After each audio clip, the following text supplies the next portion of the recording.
Hi, my name's Irene. I work as a cardiac physiologist in London. My name is Mano and this is Parimar. Hello. We have been in UK for about 12-13 years and we work on the National Health Service as doctors. I'm Namisha Baby. I'm a second generation Malayali in the UK and I've been here for 17 years. I'm Augustine. I'm from the University of Birmingham. My name is Simon Hall. I'm the parish priest of Our Lady of the Angels in Nuneaton. My name is Joyce James Pallikkamalal.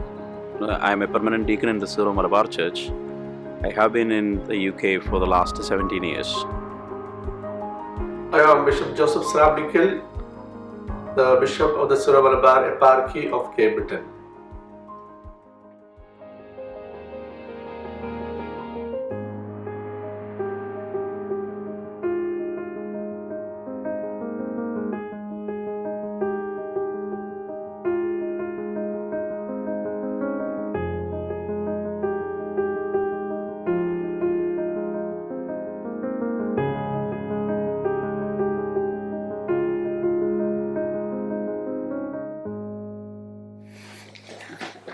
Identity crisis has not been an issue for us because we had our identity and personality developed back home in Kerala, where we were born. We lived our early years. But it is an issue for children who come to this country and also for children who are born in this country because they come from, or their parents come from, a different culture, and they develop their identity in this new society and new culture which is different from what their parents have, and they find they are different from the local community, both racially and in terms of their cultural background. Is there an identity crisis for the younger generation of Carolans? That is a question that I suppose is relevant to all of us who are either immigrants ourselves or born of immigrants, as I am. In my own context, not so far, Ireland, my mother comes from there. To come here and create a sense of belonging amongst people who are similar to yourself. So having the parish clubs throughout the city of Birmingham predominantly were Irish clubs. They never fully engaged or felt at home in Britain. Indeed, as a boy, I was discouraged from feeling too British. So if the Queen came on for the Queen's speech at Christmas, my mother would switch it off. We're not British. And yet, travelling home to Ireland, Irish culture moves on and is different from the Ireland that my mother would have left. So I don't feel at home there, I don't feel at home here. You're in danger of creating a ghetto, really, a place where we only identify with people who are have a similar background or outlook on life to ourselves. For our young people, they face a crisis here in Britain because their parents are from India and their color is not white like here. But at the same time, they speak the same language, they get the same education here, and they face some problem in their lives. Obviously, the people, especially the parents who arrived from Kerala, will find it difficult to communicate with their children who are born and brought up in this country. There are communication gaps. That is where the church steps in and help the families, help the children, and catechize. But in terms of identity, there is a shift, there is a change, there is a difference between younger people and sometimes the older generation. I suppose being a British Malayali, I have found it hard splitting myself between what I grew up with to what I am now. So I do have a cultural identity crisis within me. I've sort of kept my Instagram to a lot of a very small community, and it does reflect who I am and my culture as a whole, because I do tend to talk about home and kind of the cultural differences between not being Malayali enough to live in Kerala but not being British enough to live here. So it's sort of that kind of where do I belong kind of question, and the question that you always ask when you go home: do you prefer living in England or do you prefer living in Kerala? And it's sort of, you have to pick and choose your answers, because there's some aspects of London that I like and some aspects of home that I like. We have the best of both worlds, really. If I might, it's a bit controversial, but when I first came to the parish here in Nuneaton, I remember meeting with some of the dads, with some of the fathers of the children here in the parish, and I was asking them about their experiences of coming to Britain and so on, and they said to me, you know, the parish here in Nuneaton was quite racist, and I was very interested to have that conversation with them, how they actually experienced that and how that felt and what they meant by that. And they went on to describe various different situations where they had felt excluded or unwelcome. And that's something which I'm very much always speaking about within the parish, that there must be no divides along culture or colour.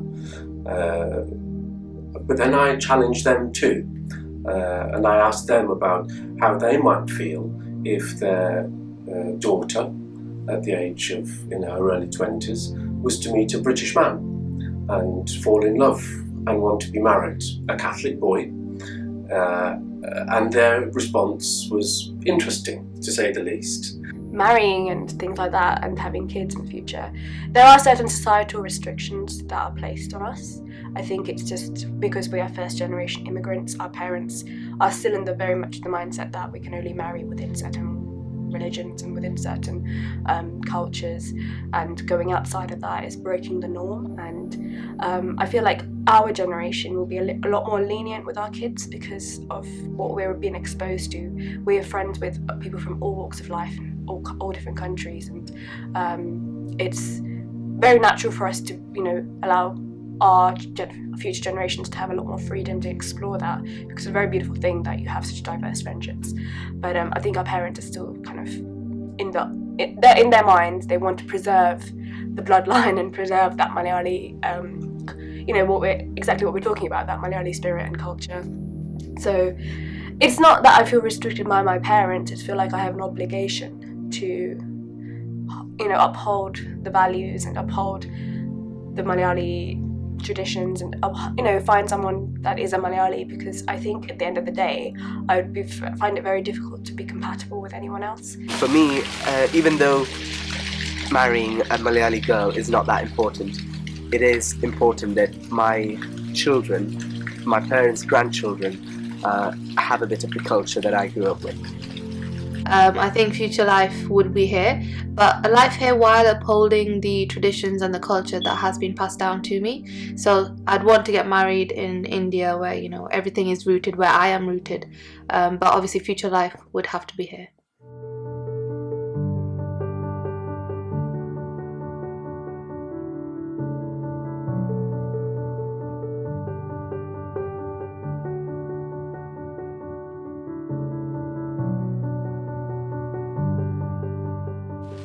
I'm part of Birmingham Malayali Society, and I think having a society is important because it brings people together, not only because they belong to the culture, but people who want to experience the culture.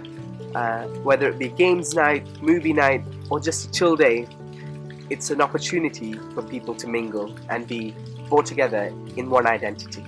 So here at Birmingham, we've organised Kilakam. It is a massive event that will bring at least 300, maybe 400 Malayalis together in what can only be described as a nostalgic feeling, with music and dance. It's just a culture being brought together under one roof.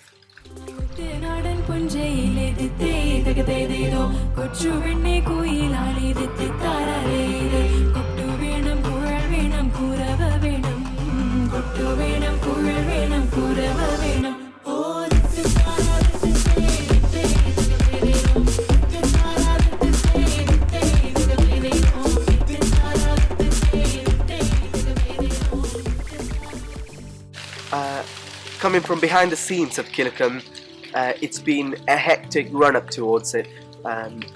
So much organising and so much work put into it, just so we can see all Malayalis being brought together, and it's truly a festival.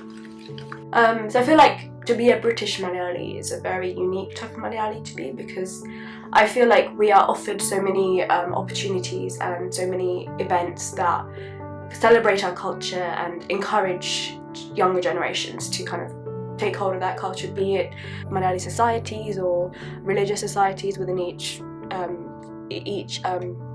denomination that kind of promote both their faith and the Malayali roots of, where the traditions came from and our forefathers and things like that.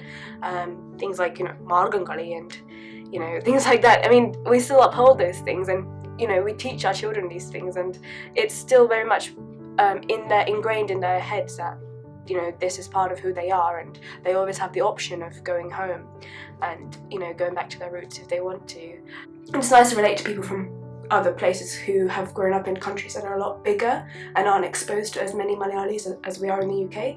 Like, for example, one of my friends in Canada, there's about 4 people in all of Toronto who are Malayali, and her age, she's 23, and she finds it crazy that we have like all these people around us, and events like Kilakam where 400, 500 odd students, she found that absolutely crazy. So we're very lucky in the sense that we can have these friendships, and they will truly, friends that totally understand what it's like to be Malayali and have certain problems, like Malayali problems, and share food and make food, and just share that kind of camaraderie and friendship that only comes with being a Malayali. Movies, music, you have people to share these things with, and it's a lot more enjoyable. And yeah, so.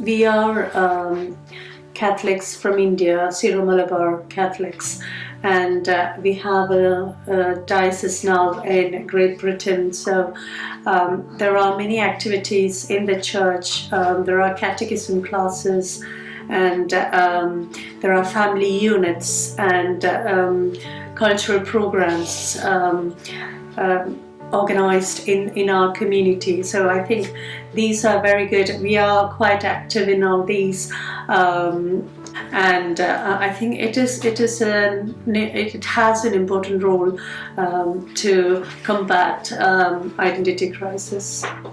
The Syro Malabar Eparchy of Great Britain was erected on 16th of July 2016 by Pope Francis, and the main function of our eparchy is to take care of our faithful, and we have much to do in the context of Britain, because we are strong in faith, and our families witness Christian faith, especially the Catholic faith.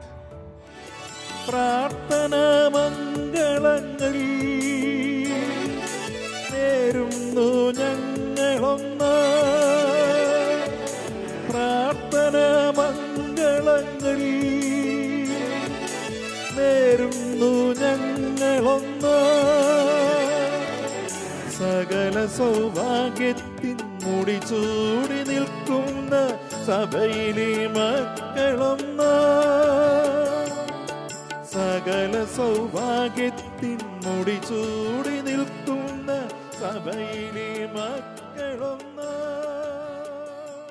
And Syro Malabar Church is a sui juris church which has its own way of celebrating their liturgy.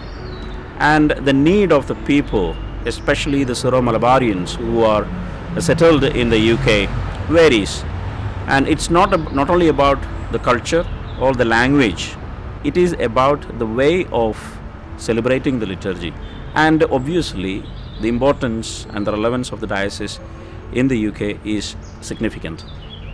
children who have who come over as part of the recent migration, or children born to families who have recently migrated, they have to create their own identity. So there is a lot of uncertainty, which has some positives in that the society, the parents, the community, they can shape this identity, and the religion and the religious leaders, they can all contribute. The establishment of the eparchy, I hope, will bring a greater recognition of the numbers and the dedication of the Carolan Syro Malabar rite. But I hope and I pray very sincerely that it will not deepen any divisions. I celebrate the gift of immigration to the Catholic Church in England and Wales. Immigration is God's greatest gift to the Church in this country, and something that we have been built upon for generations and generations. And the beauty and the vibrancy that has brought to the Church when we are all together. That's what I have celebrated in my life more than I can say any other part of being a Catholic. That would be my number one, I suppose, joy of being a Catholic. The way that people live, especially the younger generation in UK, when it comes to the question of whether they will be able to follow the culture and tradition that they brought from India, and what is the relevance of the diocese in the UK, I would say that there is a huge difference in understanding this question. Because some would like to say the people who lived and born and brought up in this country may not be able to follow this. But history has proven the other way around. For example, the diocese in America, we have a mission diocese, not only in Kerala, outside Kerala, around in India, we have many mission dioceses. The Syro Malabar community and the children, they live and grow in their faith, in the way, the tradition, and they keep up the history. Our great leader, our Father Plastic Padivara CMA, said that Syro Malabar people, they have Catholic faith, Oriental worship, and Indian culture. And that was in the context of Kerala. And now we, especially the faithful in Cape Britain, they live in the context of Britain. And they are our new generation. They don't know anything about Indian culture. And now our faith is Catholic, our worship is Oriental, and our culture is going to be British.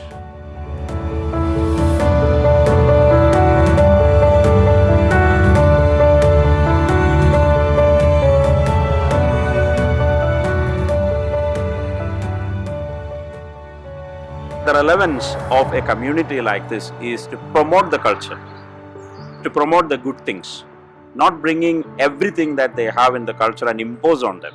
No, rather they actually have an integration of these both culture. In terms of living my life, it kind of goes hand in hand, the British part of me and the Malayali part of me. I could be driving to work listening to English music, I could be driving back from work listening to Malayalam. I can't really trade one for the other, it goes hand in hand together. And I think that if any particular national or cultural group is to survive here in Britain, then it must be open to engage, open to converse, to learn from each other in a serious way. There is no conflict of culture, but adaptations of good culture in both society. They accept the good things from both the communities, both the cultures, and use it to succeed in their life. I know that the youth of today isn't very vested in politics back home, but again it's quite important to know what's going on, because our family are there, our loved ones are there, and in the future if we were to move back, you need to know how much the rupee is to the pound, and if you want to send back money home and things like that.